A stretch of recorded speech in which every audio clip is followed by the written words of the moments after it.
आपसे एक बोल्ड सवाल, क्या प्रेसिडेंट के साइन के बाद भी कोई लॉ अनकॉन्स्टिट्यूशनल हो सकता है? आंसर है हाँ, और इसी का नाम है जुडिशियल रिव्यू। जुडिशियल रिव्यू की वजह से ही सुप्रीम कोर्ट ने कर्नाटका में प्रेसिडेंट रूल को कैंसिल कर दिया था एसआर बोम्मई के केस के अंदर। अमेंडमेंट, कौन सी? कॉन्स्टिट्यूशनल लॉ अमेंडमेंट, जैसे कि एनजेएसी एक्ट एक कॉन्स्टिट्यूशनल अमेंडमेंट एक्ट था, उसको तक भी स्ट्राइक कर दिया था। सब कुछ पार्लियामेंट ने पास किया था, प्रेसिडेंट ने साइन किया था, फिर भी कोर्ट ने कहा यह अनकॉन्स्टिट्यूशनल है। हेलो एवरीवन, आप देख रहे हो एकदम पावरफुल और research based constitutional law lecture on the judicial review of presidential and executive actions in India. 2025 का एडिशन है लेटेस्ट अपडेट्स के साथ। अगर आप जुडिशरी, एपीओ या जेएलओ की तैयारी कर रहे हो तो ये सेशन आपके लिए गेम चेंजर बनने वाला है। इस वीडियो में हम पढ़ेंगे पहला, कॉन्स्टिट्यूशन के पावरफुल प्रोविजन, दूसरा सुप्रीम कोर्ट के लैंडमार्क जजमेंट, और तीसरा हिस्टोरिकल मिसयूज ऑफ पावर। और आज के कंटेम्प्रेरी न्यूज बज इश्यूज जैसे कि वक्फ अमेंडमेंट एक्ट 2024 तक सब कुछ इस सेशन के अंदर कवर करने वाले हैं। चलिए शुरू करते हैं एक ऐसे टॉपिक के साथ जो हर एस्पिरेंट के लिए मस्ट नो है। सबसे पहले हम बात करते हैं कि जुडिशियल रिव्यू होता क्या है। जुडिशियल रिव्यू का मतलब है कोर्ट के पास ये पावर होती है कि वो चेक करे कि कोई भी लॉ या गवर्नमेंट एक्शन कॉन्स्टिट्यूशन के अगेंस्ट तो नहीं है। अगर कोई लॉ या ऑर्डर फंडामेंटल राइट्स को वायलेट करता है या कॉन्स्टिट्यूशन के बेसिक स्ट्रक्चर को वायलेट करता है तो कोर्ट उसे कैंसिल कर सकती है। ये कंसेप्ट बेस्ड है एक पावरफुल आइडिया पर, और वो आइडिया है कॉन्स्टिट्यूशनल सुप्रीमेसी का, मतलब संविधान ही सबसे ऊपर है। जुडिशियल रिव्यू का मेन काम क्या है? पहला, फंडामेंटल राइट्स को प्रोटेक्ट करना, दूसरा सेंटर और स्टेट के बीच बैलेंस मेंटेन करना, तीसरा एग्जीक्यूटिव के पावर का मिसयूज रोकना। तो याद रखिए, प्रेसिडेंट या पार्लियामेंट भी कॉन्स्टिट्यूशन के ऊपर नहीं है। अब कॉन्स्टिट्यूशनल बेसिस की बात करते हैं हम। जुडिशियल रिव्यू के लिए ये पावर आई है आर्टिकल 13 से। आर्टिकल 13 क्लॉज 2 क्लियरली कहता है कोई भी ऐसा लॉ जो फंडामेंटल राइट को लिमिट करेगा या उनके इनकंसिस्टेंट होगा वो वॉइड होगा। अब सवाल, यहां पर वर्ड लॉ का मतलब क्या है? आर्टिकल 13 क्लॉज 3 इस पर स्पेसिफिकेशन देता है और कहता है कि लॉ का मतलब सिर्फ पार्लियामेंट के एक्ट्स नहीं, बल्कि presidential ordinances, orders, notification and also other rules, regulation, bylaws, custom या प्रैक्टिसेस भी हो सकते हैं। तो इसका मतलब क्या है? अगर कोई ऑर्डिनेंस या रूल जो अनकॉन्स्टिट्यूशनल है तो कोर्ट उसे स्ट्राइक डाउन कर सकती है। वैसे मैं आपको बता देता हूं कि जो भारत के राष्ट्रपति होते हैं वो शपथ किसकी लेते हैं? वो ऑफिस ऑफ सीक्रेसी की नहीं लेते हैं, वो शपथ लेते हैं protecting and defending the constitution of India की। आप इस चीज का भी ध्यान रखिएगा। और मैंने आपको ये अभी जस्ट बताया, but coming back to the again article 13 की ये पावर है जिसके बेस पर सुप्रीम कोर्ट पार्लियामेंट के द्वारा या एग्जीक्यूटिव के द्वारा पारित किए गए किसी भी कानून, rule, regulation, bylaw, notification, ordinance etcetera को स्ट्राइक डाउन कर सकती है अगर वो संविधान के फंडामेंटल राइट्स को या कॉन्स्टिट्यूशन के बेसिक स्ट्रक्चर को वायलेट करता है। अब बात करते हैं आर्टिकल 22 और 226 की, जो रिट जुरिस्डिक्शन से रिलेट करता है। जुडिशियल रिव्यू को रियल एक्शन में लाना पॉसिबल होता है थ्रू आर्टिकल 32 एंड 226। आर्टिकल 32 क्या कहता है? किसी भी पर्सन को सुप्रीम कोर्ट में जाने का राइट देता है अगर उसका फंडामेंटल राइट वायलेट हो रहा हो, और साथ में कोई पब्लिक स्पिरिटेड पर्सन इसके अंदर पीआईएल भी फाइल कर सकता है on behalf of the community. Doctor Ambedkar ने इसे कॉन्स्टिट्यूशन का हार्ट एंड सोल कहा था। आर्टिकल 226 हाईकोर्ट्स को पावर देता है कि वो रिट्स इशू करे, चाहे वो फंडामेंटल राइट्स हो या लीगल राइट। 5 मेजर रिट्स जो जनरली आर्टिकल 32 और 226 के इशू हो सकती हैं वो हैं habeas corpus, mandamus, certiorari, prohibition and the quo warranto. इनका एक्सप्लेनेशन कभी किसी और वीडियो के अंदर करेंगे। अब इनके अलावा, इन रिट्स के अलावा भी सुप्रीम कोर्ट आर्टिकल 32 के अंदर जो भी एप्रोप्रिएट ऑर्डर हो, डायरेक्शन एटसेट्रा हो, वो भी पास कर सकती है। Article 32 is not about just these 5 writs. Appropriate order, direction etcetera, guideline कुछ भी इशू किए जा सकते हैं सुप्रीम कोर्ट के द्वारा। तो आर्टिकल 13 ये बताता है कि क्या गलत है, मगर आर्टिकल 32 और 226 हमें ये बताते हैं कि उसे रोकने का रास्ता, मतलब गलत को रोकने का रास्ता क्या है। अब बात करते हैं जुडिशियल रिव्यू के हिस्टोरिकल अप्रोच की, इसके रूट्स कहाँ हैं। जहां तक जुडिशियल रिव्यू का आइडिया की बात है तो ये कॉलोनियल एरा से शुरू हो जाता है, ठीक है, और कॉन्स्टिट्यूशनल डिबेट्स में भी इसका जिक्र होता है। जुडिशियल रिव्यू का आइडिया 1950 में नहीं शुरू हुआ था जब हमारा संविधान आया था, बल्कि इसका बेस तो कॉलोनियल पीरियड से बना हुआ है। वो कैसे, उसके बारे में मैं आपको बता रहा हूं। 1858 में ब्रिटिश गवर्नमेंट ने इंडिया में हाई कोर्ट बनाए जो थोड़ा लिमिटेड रिव्यू करते थे। 1935 के गवर्नमेंट ऑफ इंडिया एक्ट के अंदर फेडरल कोर्ट आया जहां पर सेंटर और स्टेट्स के केसेस सुने जाते थे। फिर आई कॉन्स्टिट्यूएंट असेंबली डिबेट्स। दिसंबर 1948 को आर्टिकल 74 पर अंबेडकर ने क्लैरिफाई किया था कि प्रेसिडेंट सिर्फ सेरेमोनियल हेड है और मिनिस्टर के एडवाइस पर काम करेगा। जबकि मई 1949 के अंदर आर्टिकल 123 के ऊपर डिबेट जब चल रहा था तो वहां पर यह सामने आया कि इमरजेंसी के टाइम ऑर्डिनेंस लाने का पावर दिया गया है आर्टिकल 123 के अंदर, लेकिन इसके मिसयूज का डर भी एक्सप्रेस हुआ था। अगस्त 1949 के अंदर आर्टिकल 356 पर अंबेडकर ने कहा कि यह लास्ट रिजॉर्ट होना चाहिए जब स्टेट कॉन्स्टिट्यूशनली काम नहीं कर रहा हो, और दिसंबर 1948 को आर्टिकल 32 को अडॉप्ट किया गया और अंबेडकर ने कहा यह है कॉन्स्टिट्यूशन का सबसे इंपॉर्टेंट हिस्सा। तो फ्रेमर्स ने समझ लिया था कि जुडिशरी को पावरफुल बनाना ही डेमोक्रेटिक सेफगार्ड बनेगा। अब आगे बात करते हैं हम president and council of ministers की इन द एग्जीक्यूटिव एक्शंस, किस तरीके से ये सारा फ्रेमवर्क चलता है। अब समझते हैं आर्टिकल 74 को, यह है प्रेसिडेंट का रोल डिफाइन करने वाला प्रोविजन।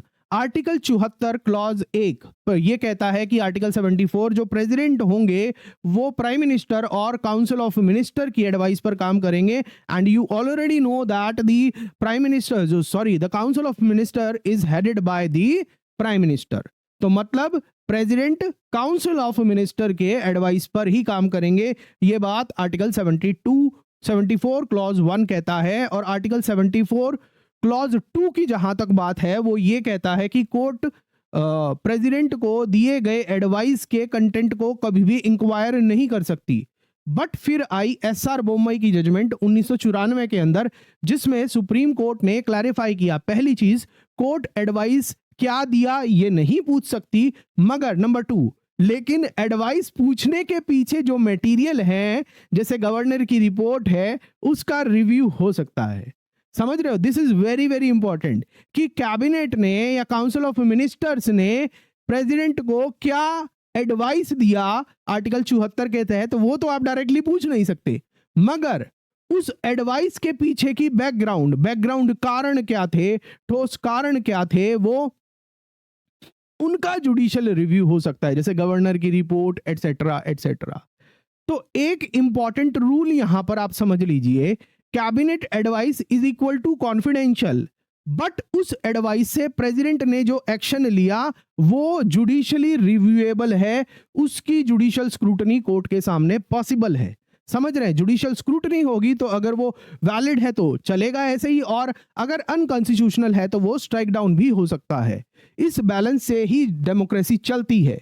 कॉन्फिडेंशियलिटी भी बची और अकाउंटेबिलिटी भी, आप ध्यान दीजिएगा, कॉन्फिडेंशियलिटी भी बची इससे और अकाउंटेबिलिटी भी बची। कॉन्फिडेंशियलिटी कैसे बची कि काउंसिल ऑफ मिनिस्टर ने क्या एडवाइस दिया वो कॉन्फिडेंशियल रहेगा। अकाउंटेबिलिटी कैसे इंश्योर हुई, जो प्रेसिडेंट के पास इंफॉर्मेशन आई उसके बाद प्रेसिडेंट ने जो एक्शन लिया उसको जुडिशियली स्क्रूटनाइज किया जा सकता है bye checking the background material on basis of which the president has acted, जिनके ऊपर प्रेसिडेंट ने विश्वास करके जो काम किया है उस बात को कोर्ट के सामने रिव्यू किया जा सकता है।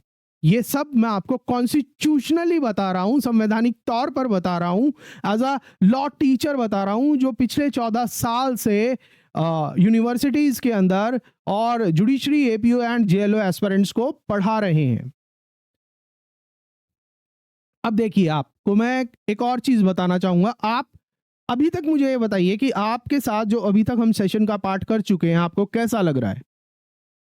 1% भी कुछ चीजें समझ आ रही हैं, अच्छा लग रहा है तो कमेंट सेक्शन के अंदर लाइक जरूर कर दीजिएगा। हम पॉलिटिकली बात नहीं कर रहे हैं, हम लीगली बात कर रहे हैं, संवैधानिक तौर पर बात कर रहे हैं।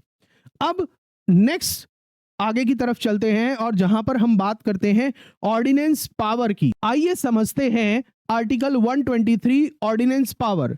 जब पार्लियामेंट सेशन में नहीं होता और अर्जेंट सिचुएशन होती है तो प्रेसिडेंट ऑर्डिनेंस ला सकता है, लेकिन ये ऑर्डिनेंस जिसको हम अध्यादेश कहते हैं दोनों हाउसेस के सामने 6 हफ्तों के अंदर प्रेजेंट होना चाहिए, वरना वो ऑटोमेटिकली लैप्स हो जाएगा, ऑटोमेटिकली कैंसिल हो जाएगा। ये इमरजेंसी पावर है, प्रेसिडेंट की हो या फिर ये गवर्नर की हो, पर इंडियन हिस्ट्री में इसका मिसयूज कई बार देखा गया है। 1989 से लेकर 1992 तक बिहार में 256 ऑर्डिनेंस बार बार रीप्रोमलगेट किए, कुछ तो 14 बार तक रीप्रोमलगेट किए गए। सुप्रीम कोर्ट ने इसे अनकॉन्स्टिट्यूशनल डिक्लेयर किया in Krishna Kumar Singh versus state of Bihar 2017 supreme court ने बोला repromulgation of ordinances without placing before the legislature is fraud on the constitution. संविधान के साथ धोखा है। आप किसी भी ऑर्डिनेंस को, अध्यादेश को लेजिस्लेचर के सामने तो प्लेस नहीं कर रहे, मगर जैसे ही उसकी 6 हफ्तों की समय सीमा पूरी होती है आप दोबारा से उसको रिप्रोमलगेट कर देते हैं। यह संविधान पर फ्रॉड है, धोखा है। यानी एक दम क्लियर मैसेज था, executive can not bypass the legislature. अब बात करते हैं आर्टिकल 356 की, प्रेसिडेंट रूल की। सबसे कंट्रोवर्शियल प्रोविजन माना गया है। अगर प्रेसिडेंट को लगे कि स्टेट गवर्नमेंट कॉन्स्टिट्यूशन के हिसाब से काम नहीं कर रही तो वो प्रेसिडेंट रूल लगा सकते हैं। जनरली वो ऐसा गवर्नर की रिपोर्ट पर करते हैं। पार्लियामेंट को विद इन 2 मंथ्स अप्रूवल देना होता है स्टेट इमरजेंसी को, और ऐसा आर्टिकल 356 क्लॉज 3 में बोला गया है। आगे 1 साल के बाद एक्सटेंशन तभी मिलेगा जब या तो नेशनल इमरजेंसी लगी हुई हो, दूसरा या तो इलेक्शन कमीशन बोले कि इलेक्शन पॉसिबल नहीं है अंडर आर्टिकल 356 क्लॉज 5। नंबर समझिए, 1950 से लेकर 1994 तक प्रेसिडेंट रूल लगा 90 बार, मगर 1994 से लेकर 2025 तक सिर्फ 12 बार प्रेसिडेंशियल रूल लगा। डाटा समझिए, 1950 से लेकर 1994 तक प्रेसिडेंट रूल पूरे देश में, मतलब इंडिविजुअल स्टेट्स में जहां पर भी लगा, वो कितनी बार लगा? 90 बार लगा। मगर 1994 से 2025 तक सिर्फ 12 बार लगा। आप डेटा में वेरिएशन देख रहे हैं, इसके पीछे का कारण पता है आपको? कारण नहीं पता? चले मैं बताता हूं आपको, बहुत इंटरेस्टिंग कारण है। क्योंकि एसआर बोम्मई की जजमेंट ने स्ट्रिक्ट गाइडलाइन दी थी 1994 के अंदर जो जजमेंट आई थी। पहला क्या? मटेरियल होना चाहिए। दूसरा, मटेरियल रेलिवेंट होना चाहिए स्टेट इमरजेंसी लगाने के लिए। और तीसरा, पॉलिटिकल मिसयूज नहीं होना चाहिए। जुडिशियल रिव्यू ने आर्टिकल 356 को पॉलिटिकल वेपन बनने से रोक लिया है। अब ये ध्यान दीजिएगा। अब बात करते हैं कि एग्जीक्यूटिव एक्शंस पर और इन चीजों पर, आर्टिकल 356 पर जो कमीशंस बने हैं उन पर बात करते हैं। जुडिशियल मिसयूज को देखते हुए 2 इंपॉर्टेंट कमीशन बने।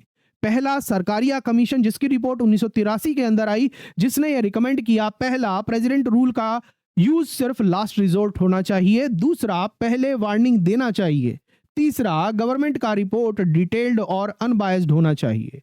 उसके बाद आता है आपका पंछी कमीशन 2010 में, जिसकी रिपोर्ट आई थी, जिसने ये सजेस्ट किया, पहला, कि लोकलाइज्ड इमरजेंसी डिक्लेयर करो, पूरा स्टेट डिसमिस मत करो। मतलब जहां लॉ एंड ऑर्डर गड़बड़ है सिर्फ उसी एरिया के अंदर इमरजेंसी लगाओ, ना कि पूरे के पूरे राज्य के अंदर। दूसरा, प्रेसिडेंट रूल 3 मंथ से ज्यादा एक्सटेंड ना हो बिना सॉलिड जस्टिफिकेशन के। तीसरा, गवर्नर की रिपोर्ट पब्लिक होना चाहिए ट्रांसपेरेंसी के लिए। स्टूडेंट, ये रिपोर्ट्स आज भी रेलिवेंट है दोनों रिपोर्ट, और आपके मेंस और इंटरव्यू में इनका रेफरेंस देना बहुत इंपैक्टफुल होगा, आपके मार्क्स बढ़ाएगा।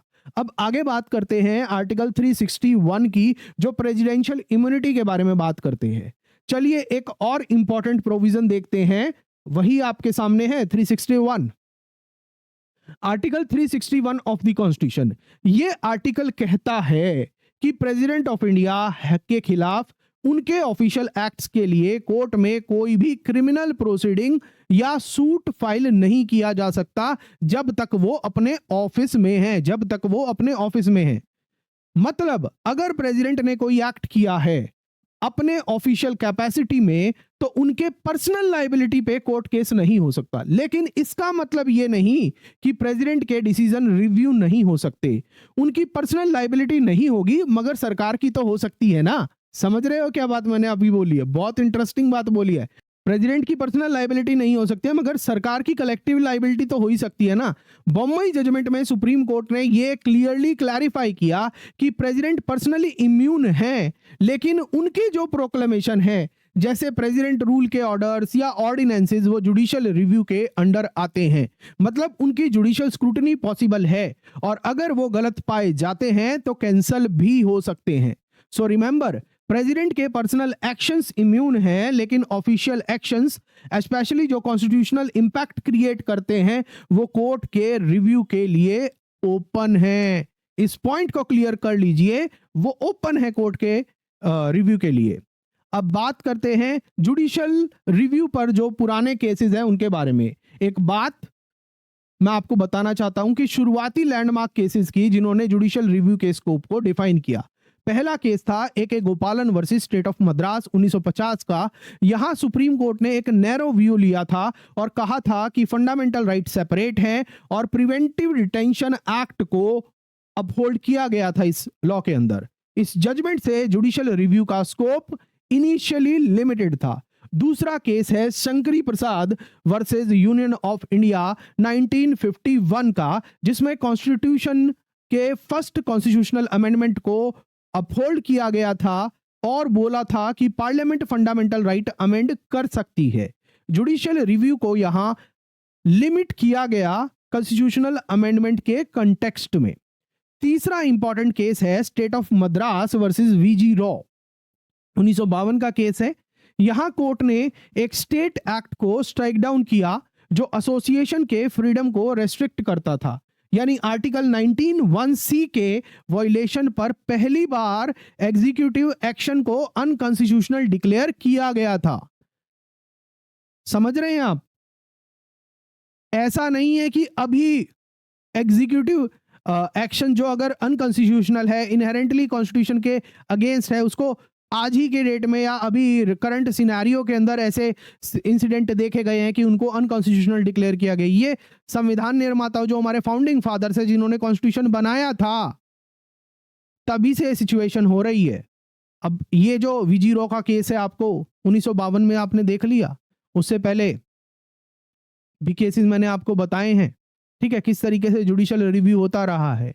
ये जो वीजी रॉ का केस है, यहां पर आर्टिकल 19(1)(c) के वायलेशन पर पहली बार एग्जीक्यूटिव एक्शन को अनकॉन्स्टिट्यूशनल डिक्लेयर किया गया था। ये केसेस दिखाते हैं कि 1950s के दौरान जुडिशरी ने कभी नैरो कभी वाइड इंटरप्रिटेशन दिया, लेकिन base ground work judicial review का एस्टेब्लिश हो गया था। अब बात करते हैं इंडियन हिस्ट्री की सबसे डार्केस्ट एरा, इमरजेंसी एरा के बारे में, जो 1975 से लेकर 77 तक थी। इमरजेंसी पीरियड, इस पीरियड में 9 स्टेट गवर्नमेंट को आर्टिकल 356 के थ्रू डिसमिस किया गया बिना कोई जेन्युइन कॉन्स्टिट्यूशनल ब्रेकडाउन के। पूरा फेडरल स्ट्रक्चर को अंडरमाइन किया गया था इमरजेंसी के दौरान। इस दौरान एक इंपॉर्टेंट केस था Indira Nehru Gandhi versus Raj Narayan 1975 supreme court. Court ने 39th कॉन्स्टिट्यूशनल अमेंडमेंट को स्ट्राइक डाउन किया, जिसमें पीएम के इलेक्शन को जुडिशियल रिव्यू से बाहर रखने की कोशिश की गई थी। समझ रहे हो? कोर्ट ने इस अमेंडमेंट को अनकॉन्स्टिट्यूशनल डिक्लेयर किया क्योंकि जुडिशियल रिव्यू डेमोक्रेसी का कोर है। लेकिन दूसरी तरफ ADM Jabalpur versus Shivkant Shukla 1976 case में सुप्रीम कोर्ट ने कहा कि इमरजेंसी के दौरान आर्टिकल 21 राइट टू लाइफ भी सस्पेंड हो सकता है। मतलब अगर किसी सिटीजन के को बिना रीजन डिटेन किया गया हो तो कोर्ट कुछ नहीं कर सकती उसको जेल से बाहर निकालने के लिए। सिर्फ एक जज जस्टिस एचआर खन्ना ने डाइसेंट दिया था और बोला था कि right to life can not be taken away even during emergency. उनका डाइसेंट आज भी कॉन्स्टिट्यूशन के इतिहास में एक बीकन ऑफ होप माना जाता है। इमरजेंसी ने यह साबित किया कि जुडिशियल रिव्यू अगर वीक हो जाए तो डेमोक्रेसी कितनी वल्नरेबल हो सकती है। अब बात करते हैं पोस्ट इमरजेंसी रिफॉर्म्स के बारे में। इमरजेंसी के बाद जो सबसे बड़ा कॉन्स्टिट्यूशनल करेक्शन आया वो था 44th कॉन्स्टिट्यूशनल अमेंडमेंट एक्ट 1978। ये रिफॉर्म इंडियन डेमोक्रेसी के रिवाइवल का प्रूफ है। इस अमेंडमेंट के बाद अगर आर्टिकल 356 प्रेसिडेंट रूल 1 साल से ज्यादा एक्सटेंड करना हो तो 2 कंडीशन मैंडेटरी हो गई। पहला, नेशनल इमरजेंसी इन्फोर्स हो। दूसरा, इलेक्शन कमीशन सर्टिफाई करे कि स्टेट इलेक्शन कंडक्ट नहीं हो सकते। इस अमेंडमेंट ने यह भी क्लैरिफाई किया कि आर्टिकल 20 और 21 right to protection in criminal offences and right to life कभी सस्पेंड नहीं किए जा सकते इवन ड्यूरिंग इमरजेंसी। और फाइनली एसआर बोमई केस 1994 ने फिर से जुडिशियल रिव्यू को रिस्टोर किया आर्टिकल 356 के कंटेक्स्ट में। यानी अब प्रेसिडेंट रूल पे सुप्रीम कोर्ट का फुल रिव्यू पावर था। अब डिटेल में बात करते हैं एसआर बोमई जजमेंट की।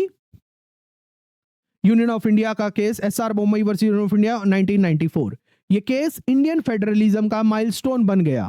इस केस के फैक्ट्स ये थे, कर्नाटका, मेघालय और नागालैंड में जनता दल गवर्नमेंट को प्रेसिडेंट रूल के जरिए डिसमिस कर दिया गया था।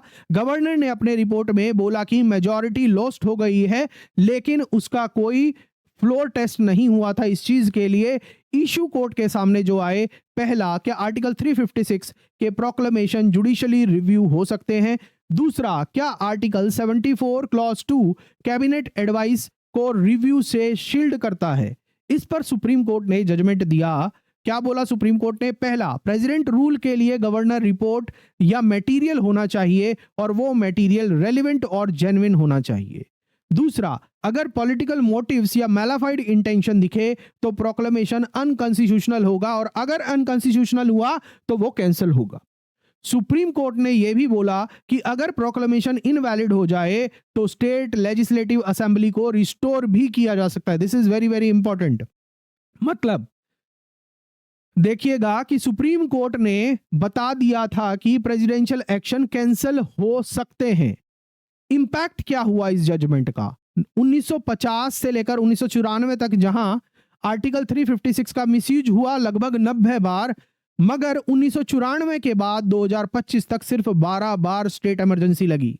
यानी बोमई जजमेंट ने 87% मिसयूज को रोक दिया था।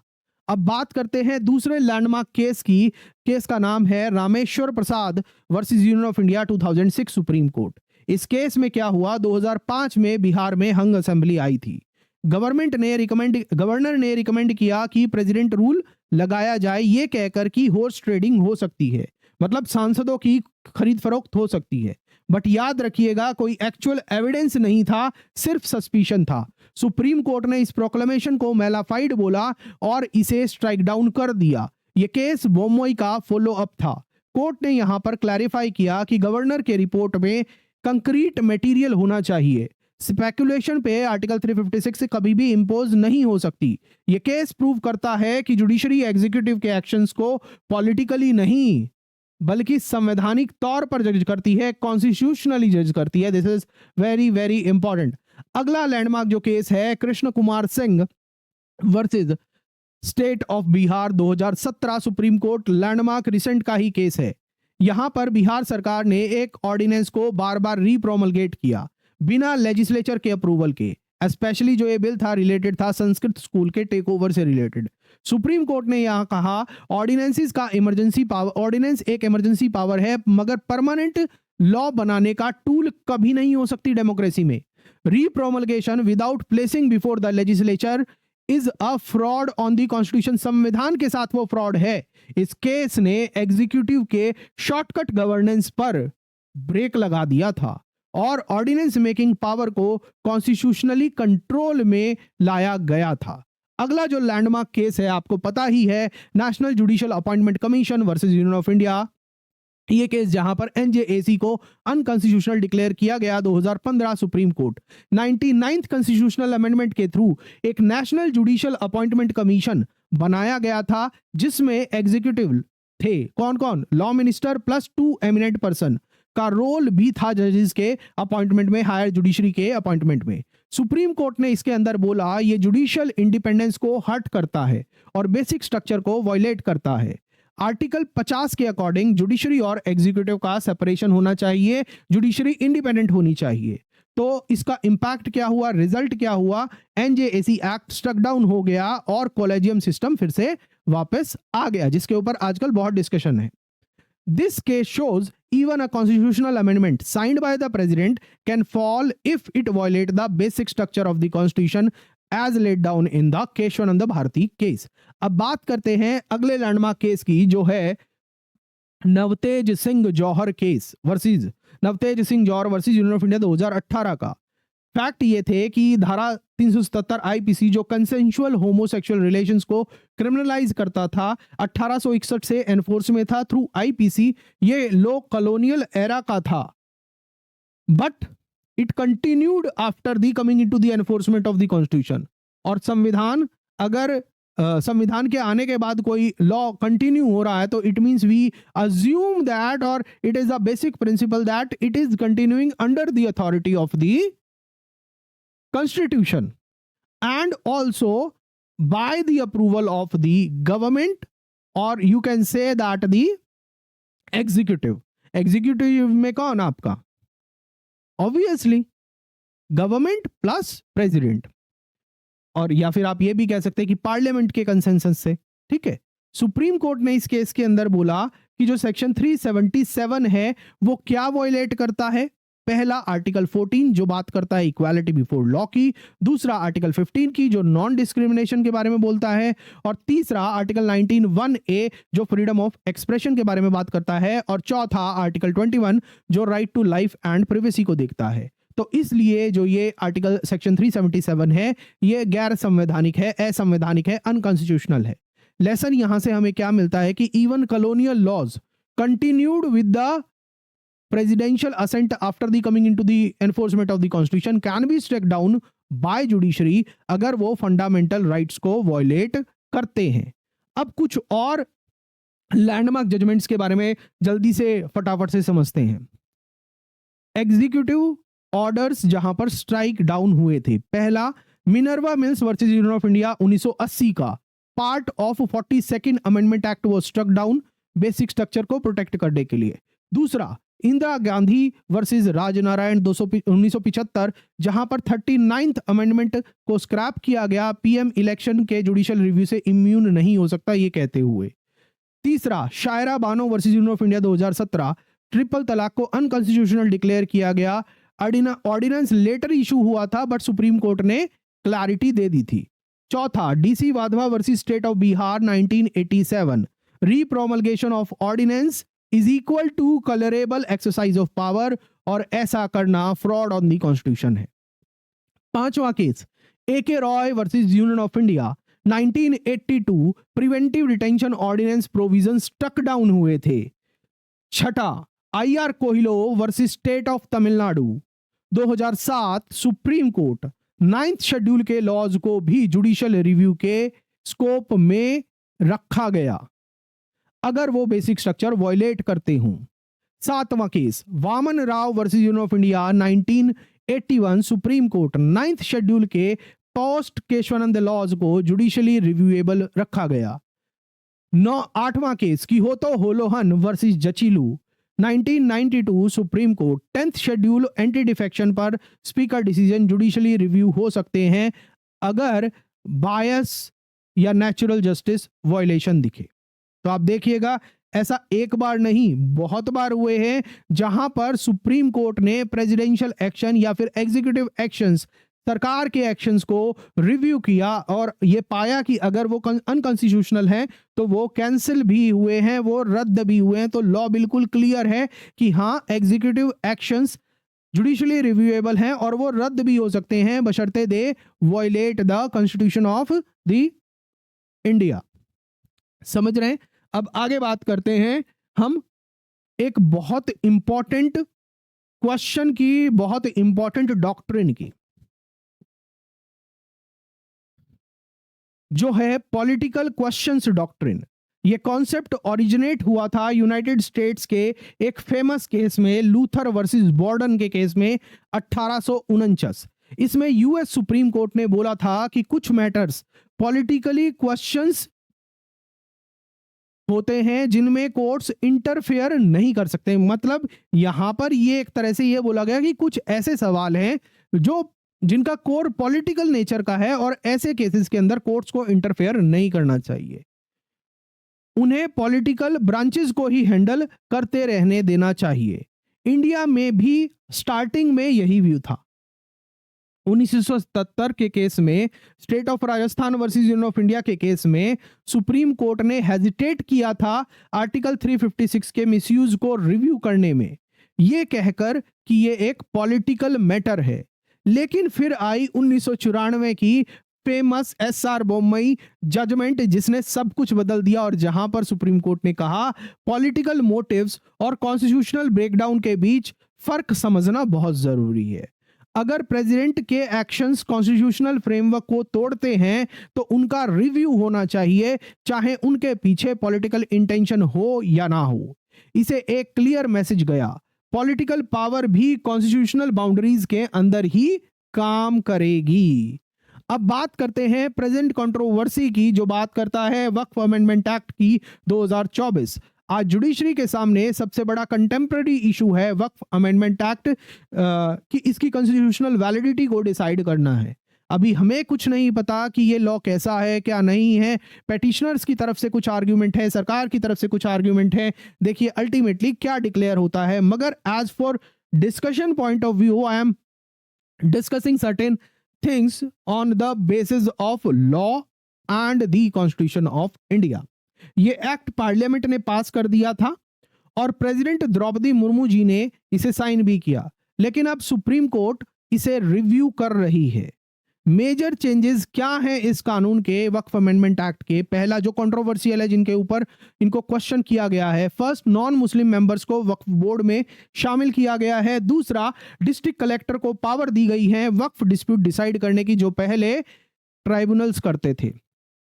तीसरा, वक्फ प्रॉपर्टीज को एक सेंट्रलाइज्ड डिजिटल रजिस्ट्री बनाने की बात की गई है। वक्फ प्रॉपर्टीज की एक सेंट्रलाइज्ड डिजिटल रजिस्ट्री बनाने की बात की गई है, बट कुछ ऑर्गेनाइजेशन जैसे Jamaat Ulamae Hind, all India Muslim personal law board और सुप्रीम कोर्ट में पेटिशन लेकर आए हैं। लगभग 70 के करीब पेटिशन आई हुई हैं। उन्होंने ये आर्ग्यूमेंट दिए कि आर्टिकल 14 जो बात करता है इक्वालिटी का, उसका वायलेशन हुआ है यहाँ पर, क्योंकि सिर्फ मुस्लिम एंडोमेंट को टारगेट किया गया है। दूसरा, आर्टिकल 25 एंड 26 जो रिलीजियस फ्रीडम और ऑटोनॉमी की बात करता है, उसका भी इन्फ्रिंजमेंट हुआ है।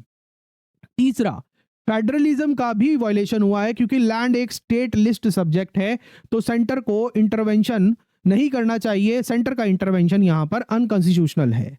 साथ ही पॉलिटिकल डिबेट भी चल रही है।